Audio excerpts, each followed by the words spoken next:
Venjulegu dagur á þessu svæði hérna, sem við köllum svona græna yfirleitt, bara svona styttum það.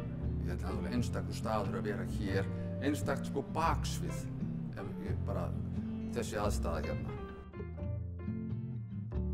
Horfa yfir höfnina, Sjóbúð, Esju, Skarðsheiði, Akrafjall. Þá nú yfirleitt bara kemur hérna kall í hátalara sko. Þetta svo fullkomið. Og segir einhver sko, 5 mínútur í tónleika. Og svona, gjörið þið svo vel, ganga á svið. Og þá förum við hérna sko, þá standa allir upp og fara í þess átt hérna.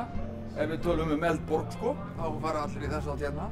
Hér mjög skemmtilegur staður sko.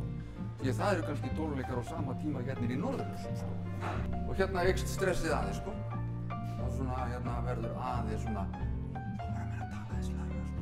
Yfirleitt, nema kannski Kristján Jónsson, hann gleymir sér. Hér stemmingin. Og hérna bara, svo sitja þeir sem eru til dæmis á poptónleikum, þá sitja hérna til dæmis söngvararnir hérna og bíða og hér bara horfa á sjónvarpið, hlusta á músíkina og kjafta saman. Tónleikar hér, kannski tónleikar í Norðurljósum, hérna hinum megin og svo aftur tónleikar yfir í Silfri. Sko þegar maður hugsar Hörpu, þá þetta bara